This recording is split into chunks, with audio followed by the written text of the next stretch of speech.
Hello मित्रांनो, ह्या व्हिडिओमध्ये आपण बघणार आहे की उद्या सनसेक्स आणि बँक निफ्टी कुठे जाऊ शकते आणि मी स्वतः काय ट्रेड करणार. पण त्याआधी मी तुम्हाला आजची माझी पोझिशन दाखवतो. मी आज निफ्टीमध्ये एंट्री घेतलेली आणि जसं कालच्या व्हिडिओनुसार मी तुम्हाला सांगितलं की 5 मिनिटाची ग्रीन कॅन्डल झाली की आपण वरच्या साईडला जाऊ शकतो. तसं मी माझी एंट्री आहे ना ह्या लेवलच्या आसपास जो 25,134चा जो मी लेवल मार्क केला आहे, एक हॉरिझॉन्टल लावून बनवले, तिकडे मी एंट्री घेतली. मी जर लवकरच एंट्री घेतो, जसं तुम्ही माझे जुने व्हिडिओ बघितले असेल तुम्हाला माहितीच असेल. त्यामुळे मला खूप वेळ फायदा पण होतो आणि नुकसान पण होतं. ठीक आहे, पण आज त्याप्रकारे फायदा झाला कारण मी जशी एंट्री घेतली, माझा हा जो एस एल आहे हा माझा पहिला एस एल होता आणि हा माझा दुसरा एस एल होता. कारण मी इन द मनीमध्ये केलेला 25,100चा मी पी सेल केलेला, बरोबर. त्यामुळे मला माहिती नव्हतं की इथे येईपर्यंत माझा किती लॉस होऊ शकतो. मी 2 लॉट सेल केले जसं सांगितलं तसं.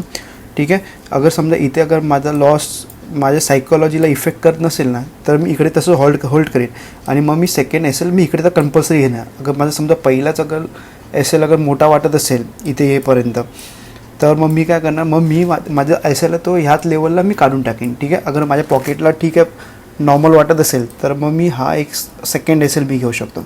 ठीक आहे, त्याप्रमाणे मी एंट्री घेतली आणि इमिजिएट वरती गेला. आणि जसं मग 5 मिनिटाची मी तुम्हाला सांगितलं 5 मिनिटाची कॅन्डल बनली की माझं एंट्री आहे ना, तर मी इथे एंट्री घेतली आणि इकडे येईपर्यंत मला 2,000 प्रॉफिट दिसलं. तुम्ही राईट साईडला बघत असाल तुम्हाला एक स्क्रीनशॉट दिसेल. ठीक आहे, तिकडे मला ऑलमोस्ट 2,000 प्रॉफिट आलेला. तर मी माझा एस एल हा सरळ कॉस्ट टू कॉस्ट केला. ठीक आहे, कॉस्ट टू कॉस्ट केला कारण मी तुम्हाला काल जसं सांगितलं, अगर मार्केटला वरती जायचं असेल 1:2चा टार्गेट कंप्लीट झाला असेल तर तो डायरेक्ट वरती जाऊ शकतो किंवा मॅक्झिमम 1:1पर्यंत येऊन मग रिटर्न जाईल. अगर 1:2 आल्यावरती अगर तुम्ही परत मार्केट खाली येते तर मार्केट एक रेंज बाउंडमध्ये फिरणार किंवा मग ट्रेंड चेंज होणार. ठीक आहे, त्याप्रमाणे मला 2,000 रुपये प्रॉफिट दिसत होता. 2,200पर्यंत पण प्रॉफिट गेलेला, पण मी 2,000 जसा प्रॉफिट दिसला मी माझा S L cost to cost केला. आणि हे बघा 5 मिनिटाची कॅन्डल त्याने हाय ब्रेक केला, एवढा वरती गेला आणि त्याच्यानंतर मार्केटला वरती जायचं असतं ना, तर त्याने त्याचा 50% आहे ना ब्रेक नसतं केलं. ठीक आहे, मार्केटने 50%ला ब्रेक केलं, परत एकदा थोडं सबस्टेन केलं आणि मग त्याच्यानंतर जो ब्रेक केला त्याच्यानंतर सबस्टेन ते मार्केट झालंच नाही. बरं, हे मग मार्केट आज पण मी बोलू नाही शकत की एवढा ट्रेंडी नव्हता, पण माझ्यासाठी पण एक रेंज बाउंड मार्केट होतं. ट्रेंडी म्हणजे मार्केट काय असतं, माझ्यासाठी अगर एका लॉटवरती 3,000 रुपये प्रॉफिट मिळत असेल, हा माझी ट्रेंडी मार्केट आहे. ओके, आणि आता सध्या लॉट साईज कमी केलं आहे, पण आता एक नवीन नियम येतं, तुम्ही तर ऐकलंच असेल की आता लॉट साईज वाढणार आहे, त्याचप्रमाणे कॉन्ट्रॅक्ट साईज वाढणार आहे. याचे आपल्याला नुकसान पण आहेत आणि फायदा पण आहे.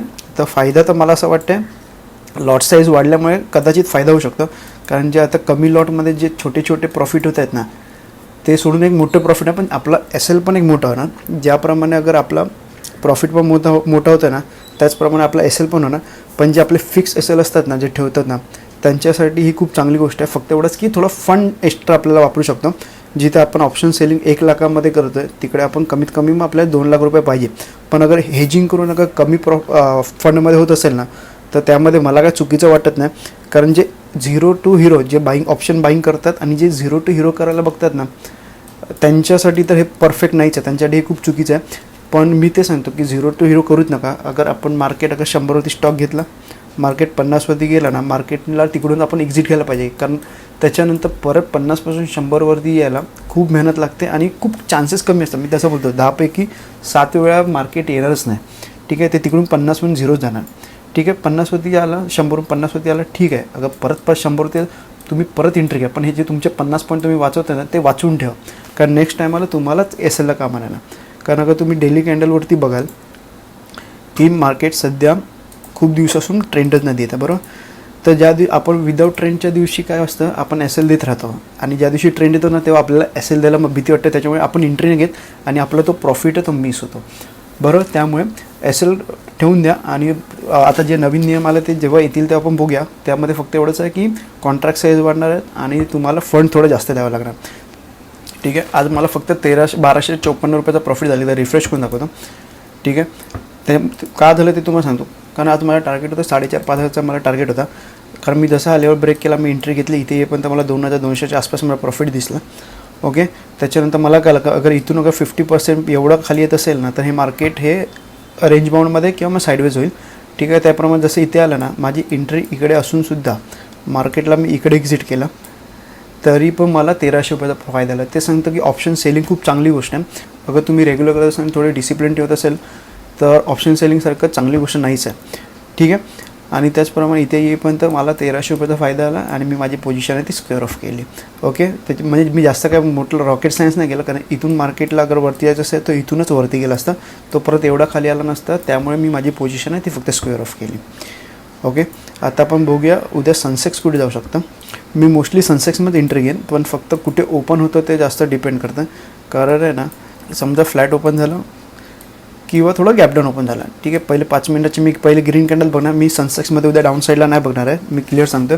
अगर फ्लॅट ओपन झालं, अगर पहिले 5 मिनिटाची ग्रीन कॅन्डल झाली, ठीक आहे, आणि जसं त्याचा हाय ब्रेक केला तर मी वरच्या साईडला जाणार आहे. मॅक्झिमम 2 PE सेल करेन मी तिकडे, ठीक आहे. आणि कमीत कमी मी 60-70 रुपयाचा SL ठेवीन, जेणेकरून कारण सनसेक्समध्ये SL फटाफट हिट होतात, बरोबर. कारण ते जास्त वॉलेटाईल असल्यामुळे SL फटाफट जाऊ शकतं. त्यामुळे 60-70 पॉईंटचा SL ठेवीन आणि कमीत कमी 1:4 1:5च्या आसपासचं टार्गेट ठेवीन आणि थोडं डीप इन द मनीमध्ये करेन, ठीक आहे. आणि डाऊन साईडला बघायचं असेल तर मी तुम्हाला बँक निफ्टी सांगतो, कारण मी बँक निफ्टीमध्ये निगेटिव्ह आहे, पण सनसेक्समध्ये मी अजूनसुद्धा पॉझिटिव्ह आहे.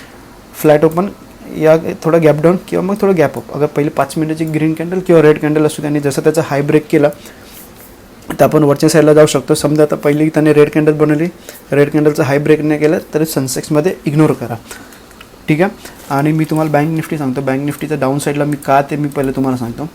अगर बँक निफ्टी तुम्ही डेली टाईम फ्रेमवरती बघाल ना, तर तुम्ही 3-4 दिवसापासून बघाल की वरती जाऊन मार्केट रिव्हर्स होतं. इकडे पण झालं, इकडे पण झालं आहे, त्याच्यानंतर आज पण झालं आहे, ठीक आहे. तर उद्या क्लिअर ठेवायचं आहे. 15 मिनटं मी तुम्हाला सांगतो. उद्या बँक निफ्टीमध्ये मी वरच्या साईडला बघणार नाही, फक्त आणि फक्त सनसेक्समध्ये मी वरच्या साईडला बघणार आहे. फ्लॅट ओपन होऊन अगर हा लेवल ब्रेक होतं आहे तर डाऊन साईडला जर फक्त क्वांटिटी अर्धी करा, कारण जेणेकरून अगर सपोर्ट कुठे मिळाला तर वरच्या साईडला परत रिव्हर्स व्हायचे चान्सेस आहेत. त्यामुळे अगर हा लेवल ब्रेक होतं आहे तर मी एक कॉल सेल करीन, ठीक आहे.